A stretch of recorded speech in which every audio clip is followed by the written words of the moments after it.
समय की बात है। किसी गांव में दीनू नाम का आदमी अपनी पत्नी और 2 बच्चों के साथ रहता था। दीनू गांव के सेठ किशोरीलाल के पास नौकरी करता था। किशोरीलाल के पास बहुत सी पालतू बकरियां थी, जिनमें से एक बकरी गर्भवती थी। बकरी ने जिन बच्चों को जन्म दिया, उनमें से एक बच्चा बहुत ही कमजोर पैदा हुआ। वो अक्सर बीमार रहता था।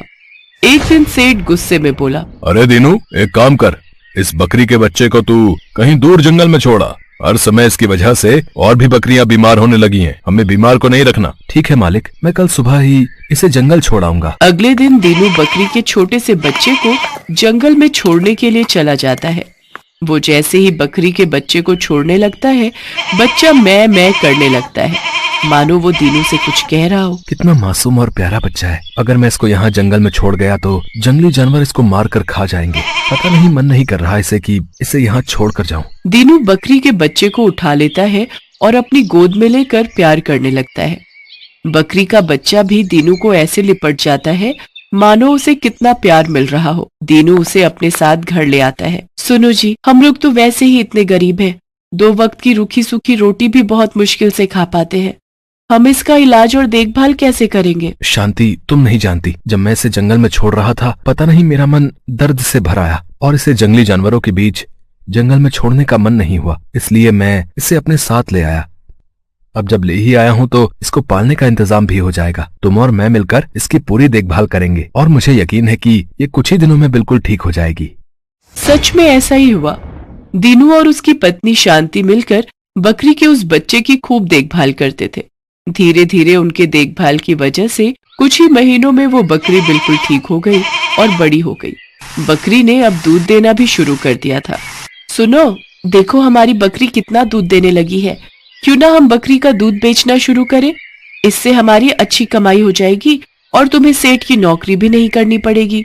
तुम ठीक कह रही हो शांति। इस बकरी को बचाकर उस दिन शायद मैंने ठीक ही किया। आज हमारे कितने काम आ रही है और हमें इससे कितना प्यार भी हो गया है। ये भी हमें बहुत प्यार करती है। कल से हम इसका दूध बेचकर ही गुजारा करेंगे। मुझे भी अब उस किशोरीलाल की नौकरी नहीं करनी पड़ेगी। वो बहुत निर्दयी स्वभाव का है। अगले दिन से दीनू बकरी का दूध बेचने लगा।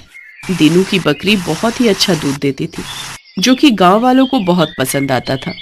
धीरे धीरे दीनू का दूध बेचने का काम अच्छा चलने लगा। जब ये बात किशोरीलाल को पता चली तो वो दीनू के पास अपनी बकरी वापस लेने के लिए चला गया। क्यों बे दीनू, मेरी बकरी का दूध बेचकर तू बहुत पैसे वाला बन गया है। तूने मेरे घर नौकरी भी करनी छोड़ दी है। चुपचाप मेरी बकरी वापस कर, वो बकरी मेरी है। किशोरीलाल जी, आपने तो इसे जंगल में छोड़कर आने के लिए दिया था ना। आप तो कब का इसे भुला चुके थे। वो तो मैं था जो मैं इस बेचारी को अपने घर ले आया। आज ये मेरे कारण जिंदा है। मैंने इसकी देखभाल की है। तू ऐसे नहीं मानेगा। मैं पंचायत में ये बात रखूंगा। किशोरीलाल पंचायत में अपनी बकरी वापस लेने की बात कहता है, पर पंचायत का मुखिया दीनू की तरफ था। देख किशोरीलाल, दीनू ठीक कह रहा है। तूने तो इसे बीमार और मरियल समझकर दीनू को इसे जंगल में छुड़ाने के लिए बोला था ना। मैं ठीक कह रहा हूँ ना? है भाई, वो तो दीनू ने ही इसकी देखभाल करके इसे पाल पोस कर बड़ा किया है। अब इस बकरी पर दीनू का हक है। मुझे कोई और रास्ता ढूंढना पड़ेगा। इस बकरी को तो मैं हत्या कर ही रहूंगा। किशोरीलाल गुस्से में वहां से चला जाता है और उसी रात लड़कों को कहकर बकरी को उठवा लेता है। चुपचाप इस बकरी को यहाँ बांध दो, ये यहीं रहेगी। मैं भी देखता हूँ कौन इसे यहाँ से लेकर जाता है। किशोरीलाल बकरी को अपने पास ही रख लेता है। सुनो जी, चलो हम सेठ के घर जाकर अपनी बकरी वापस ले आते हैं। वो कैसे हमारी बकरी को चुरा कर ले गया? उसकी इतनी हिम्मत? शांति, मुझे भगवान पर पूरा भरोसा है। वो हमारे साथ कुछ गलत नहीं होने देंगे। मैं जानता हूँ हमारी बकरी हमारे बिना नहीं रह सकती। वो हमारे पास लौटकर जरूर आएगी।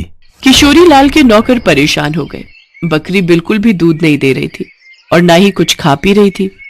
धीरे धीरे बकरी फिर से कमजोर होने लगी और बीमार हो गई। अरे, किस बीमार को उठाकर ले आए? इसे तो वापस उसी दीनू के पास छोड़ाओ। ये बीमार और कमजोर बकरी अगर मेरे पास रहेगी तो बाकी के जानवर भी बीमार हो जाएंगे। इसके पास से कितनी बदबू भी आ रही है। एक काम करो, इसे यहाँ से निकाल कर बाहर फेंक दो। हमें इसकी जरूरत नहीं है।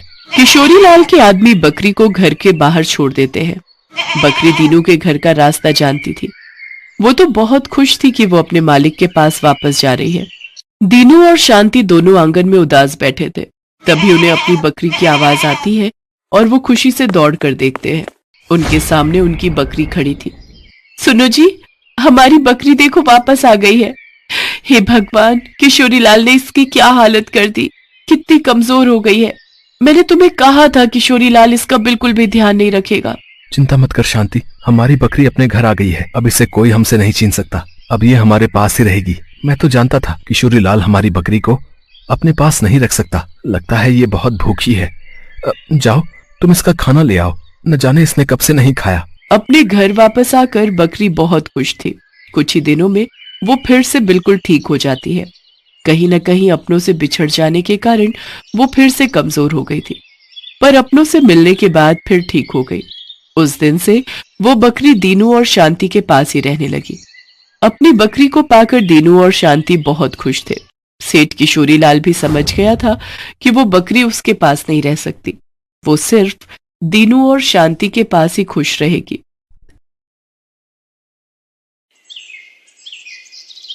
उर्मिला माधोपुर गांव में रहती थी। उसके पास पारो नाम की एक पालतू गाय थी। पारो उर्मिला के साथ पिछले कई सालों से है।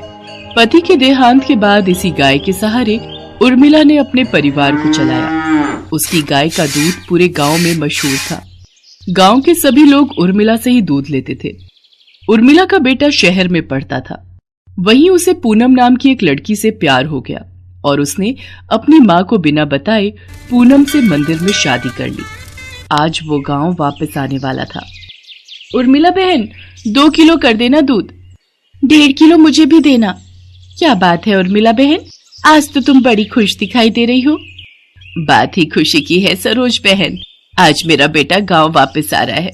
बस जल्दी जल्दी काम निपटा कर उसी के लिए बढ़िया बढ़िया पकवान बनाऊंगी।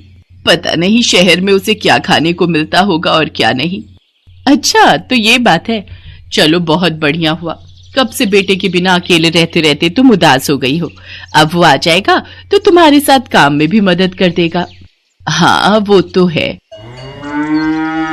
अरे आ रही हूँ पारो, तू क्यों आवाज लगा रही है? मैं जानती हूँ तू भी सूरज का नाम सुनकर बहुत खुश हो रही है। रुक, मैं अभी तुझे चारा डालती हूँ, फिर तो सूरज ही तुझे खिलाएगा। उर्मिला की गाय पारो अपनी आवाज में उससे बातें कर रही थी, मानो वो भी सूरज के आने की खुशी मना रही हो। शाम के समय सूरज आ जाता है, पर अपने बेटे के साथ बहू को देखकर उर्मिला को बहुत बुरा लगता है। माँ तुम नाराज मत हो, सब कुछ बहुत जल्दबाजी में हुआ। पूनम के पिताजी की तबीयत ठीक नहीं थी और वो चाहते थे कि हम ये शादी जल्दी से जल्दी कर लें, इसलिए मैं आपको बता ही नहीं पाया। पर अब मैं आपके साथ ही रहूंगा, आप चिंता मत करो। और माँ पूनम बहुत अच्छे स्वभाव की पढ़ी लिखी लड़की है, आप एक दूसरे को आसानी से समझ जाओगे। ठीक है, देखती हूँ वो मुझे कितना समझती है। गांव के रहन सहन और शहर के रहन सहन में बहुत फर्क है बेटा। उर्मिला की तरह पूनम घर के कामकाज नहीं कर पाती थी। उसे तो घर का कोई भी काम करना नहीं आता था। सूरज, तुमने मुझे कहाँ लाकर पटक दिया है? मुझसे ये घर के काम नहीं होते। हमें शहर वापस चलना चाहिए। उस गाय का गोबर साफ करो, उसे चारा डालो, उसे नहलाओ, घर की लीपा पोती करो। ये सब करके तो बदबू के मारे मेरा बुरा हाल हो रहा है। ऊपर से तुम्हारी माँ को माजी माजी का नाटक करते हुए लहसुन प्याज ही काटती रह जाओ। कैसी बातें कर रही हो पूनम? यहाँ पर सारा कामकाज बना हुआ है। मैं तो यहाँ पर बढ़िया सी डेयरी खोलने की सोच रहा हूँ। दूध, घी, पनीर, दही और कुछ खास मिठाइयों की बहुत ही बढ़िया डेयरी खुल जाएगी। हमारी अच्छी खासी कमाई हो जाएगी। शहर में घर का किराया, खर्चा पानी कितना ज्यादा है। वहां पर मुझे काम सेट करने में ही सालों गुजर जाएंगे। और जहां पर मेरा अपना खुद का घर का काम है, हम शहर में क्या करेंगे? तुम्हें पता भी है हमारी गाय का दूध पूरे गांव में मशहूर है। सोचो हम कितना कमा लेंगे। और फिर हमारे यहाँ रहने से माँ को भी सहारा रहेगा। वो बेचारी अकेले काम नहीं संभाल पाती है। अच्छा तुम काम करो, मैं थोड़ी देर बाजार होकर आता हूँ। कह तो सूरज ठीक ही रहे हैं। शहर में काम करने के लिए पैसों की भी जरूरत होगी। यहाँ पर तो अपना मकान, अपना काम है और फिर हमें तो पैसे कमाने से मतलब है। कुछ सालों में अच्छे पैसे कमा लिए तो बाद में शहर जाकर बस जाएंगे। पर मुझे किसी भी तरह से सासू माँ से अलग होना है ताकि उस गाय पर मेरा कब्जा हो जाए। पता नहीं, माँ जी तो बहुत चालाक है, कितने पैसे अपने अंदर करके बैठी होंगी। पूनम को पता था कि सूरज गांव में ही काम बढ़ाने वाला है, इसलिए वो अलग होने के रास्ते ढूंढने लगी। सूरज, सुबह से काम कर करके मैं थक गई हूँ। मेरे आने के बाद माँ जी ने घर के सारे काम मेरे ही जिम्मे डाल दिए हैं। गाय को नहलाना, धुलाना, गोबर साफ करना, चारा डालना, सारी देखभाल तो मैं करती हूँ और दूध बेचने के टाइम पर माँ जी गल्ला लेकर तखत पर खुद बैठ जाती हैं। ऐसे थोड़ी होता है। मैं अब और बर्दाश्त नहीं कर सकती। जब मैं इतना काम कर रही हूँ तो फिर मैं अलग ही रहूंगी। मुझे माँ जी के साथ नहीं रहना। और हाँ, उस गाय पर मेरा हक है। मुझे तो बस बंटवारा चाहिए, गाय का बंटवारा। पूनम इतनी जोर जोर से चिल्लाकर ये बात कह रही थी कि उसकी बात उर्मिला के साथ साथ पड़ोसियों ने भी सुन ली और सब वहाँ आ गए। बहू, बंटवारा, वो भी मेरी पारो का? मेरे जीते जी ऐसा कभी नहीं होगा। और तुम जानती ही क्या हो पारो के बारे में? उसे मैंने बहुत प्यार से पाला है, उसकी देखभाल की है। तुम मेरी पारो को एक दिन भी रख कर तो दिखाओ, वो तुम्हारे साथ एक दिन भी नहीं रहेगी। हाँ हाँ, इस गाय की देखभाल मैं कर लूंगी, आप उसकी चिंता मत करो। पर एक शर्त है, आप बीच में दखलंदाजी नहीं करोगी। मैं जैसी मर्जी गाय की देखभाल करूं, आप उससे दूर रहोगी। सूरज, अगर आज बंटवारा नहीं हुआ तो मैं तुम्हें छोड़कर शहर चली जाऊंगी। माँ, अगर पूनम चाहती है तो आप उसे गाय दे क्यों नहीं देती? उसे एक बार कोशिश करने तो दो। कहीं ऐसा ना हो आप दोनों के झगड़े में मेरी शादीशुदा जिंदगी खराब हो जाए। सूरज बेटा, एक माँ कभी नहीं चाहती कि उसके बच्चों का घर खराब हो। अगर बहू की यही इच्छा है तो आज से मैं अपनी पारो बहू के हवाले करती हूँ। उर्मिला बहन, इतने सालों से हम देख रहे हैं पारो को तुमने बहुत लाड प्यार से पाला है। कहीं ऐसा न हो बंटवारे के चक्कर में एक निर्दोष जानवर परेशान हो जाए। सब गांव वाले भी क्या समझाते। पूनम तो बंटवारे की जिद पर अड़ गई थी और ऐसा ही हुआ। गाय अब पूरी तरह से पूनम के हवाले थी। सूरज गांव में डेयरी खोलने की व्यवस्था के काम से शहर चला जाता है। पूनम तो आलसी थी, उसने गाय के प्रति लापरवाही दिखाना शुरू कर दिया। वो सुबह उठकर ना तो गाय का गोबर साफ करती थी, न उसे नहलाती धुलाती थी और न ही उसे समय पर चारा देती थी। इसी कारण गाय के आसपास बदबू फैलने लगी और मक्खियां, मच्छर, कीड़े मकोड़े आने लगे। गाय को समय पर चारा नहीं मिलता था, वो कमजोर हो गई। पूनम सारा दिन सोती रहती और खाती पीती रहती। गाय ने दूध देना भी बंद कर दिया। एक दिन गाय बेहोश होकर जमीन पर गिर गई। ये देखकर पूनम घबरा गई। सूरज उसी समय शहर से आया और वो भी घबरा गया। उसने उर्मिला को आवाज लगाई। उर्मिला दौड़ती हुई अपनी पारो के पास आई और बिलख बिलख कर रोने लगती है। पारो, पारो उठ, देख देख, मैं तुझे आवाज लगा रही हूँ। पूनम, पारो की देखभाल की जिम्मेदारी तुमने ली थी ना, फिर उसका ये हाल कैसे हो गया? मुझे माफ कर दो सूरज, गलती मेरी ही है। मेरे कारण पारो आज इस हालत में है। मैं सचमुच माँ जी की तरह पारो की देखभाल नहीं कर सकी। माँ जी, मुझे माफ कर दीजिए। उर्मिला दौड़कर चारे के पास जाती है और चारे को उठाकर पारो के आगे रखती है। पारो को उर्मिला के स्पर्श का एहसास होता है, वो थोड़ा सा हिलती है। ये देखकर सब खुश हो जाते हैं। उर्मिला अपने हाथों से पारो को चारा खिलाती है। पारो खुशी खुशी ढेर सारा चारा खा लेती है, मानो वो कब से उर्मिला के हाथों से ही चारा खाना चाह रही थी। पूनम को अपनी गलती का एहसास हो जाता है और वो उर्मिला से माफी मांगती है। कुछ दिनों में पारो फिर से ठीक हो जाती है। अब सूरज ने भी गांव में एक बड़ी डेयरी खोल ली थी। धीरे धीरे सब कुछ ठीक हो जाता है और दोनों सास बहू मिलकर पारो की देखभाल करने लगती है। पारो भी अब बहुत खुश थी। Best buddies.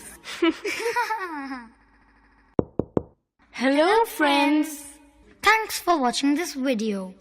अगर आपको ये वीडियो पसंद आया है तो प्लीज लाइक, सब्सक्राइब, कमेंट्स करें इस वीडियो पर और हाँ, शेयर करना भी ना भूलें। और भी मजेदार वीडियो देखने के लिए नीचे दिए गए बेल आइकॉन को दबाएं। देखते रहिए बेस्ट बडीज।